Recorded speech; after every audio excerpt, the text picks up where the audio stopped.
ഈ 2ാം ക്ലാസ്സിലെ കുട്ടികൾക്ക് മുട്ടായി വാങ്ങാൻ കാശോ കൊടുത്ത് മദ്രസക്ക് പറഞ്ഞേക്കല്ലേ. ഇവർ ഈ പാടെടുക്കണീൻ്റെ ഇടയിൽ വെച്ച് മുട്ടായി തിന്നലും അത് കൊടുക്കലും വാങ്ങലും മറ്റോല് ചൂരടിച്ചലും ഓല് കേസ് പറയലുമാണ്. ഇപ്പം 2 റൗണ്ട് ഞാൻ ഈ 10-22 കുട്ടികളെ കൊണ്ട് ഒരു 1.5 വരി എടുത്തെടുത്ത് വായിപ്പിച്ചു. 5-6 ആൾ വായിക്കാൻ ബാക്കിയുണ്ട്. ഓലെ എന്ത് ചെയ്തിട്ടും കിട്ടുന്നില്ല. അപ്പോൾ അതിൻ്റെ ഇടയിൽ പണ്ട് ഇവിടെ പബ്ലിക്ക തിന്നുകയാണ്.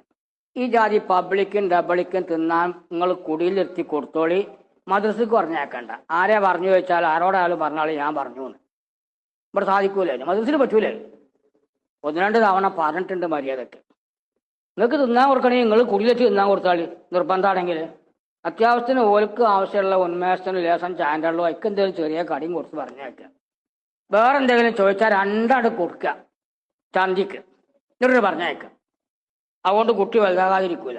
ഇവിടെ എന്തൊക്കെ കേസാ തീർക്കുക. 25 കുട്ടികളുണ്ട്. ഇവർക്ക് ഓരോ കലിമത്ത് പറഞ്ഞു കൊടുക്കണമെങ്കിൽ അതിന് വേണം സമയം കുറേ. അതിൻ്റെ ഇടയിൽ എനിക്ക് ചെയ്യാനുള്ള പണി ചെയ്യണം. ഇത് നടക്കണ്ടേ? നിങ്ങളാരോടെ ഒന്നും ഇരിക്കണില്ലല്ലോ. ഒന്നാട് പറഞ്ഞു കേട്ടുകൂടി.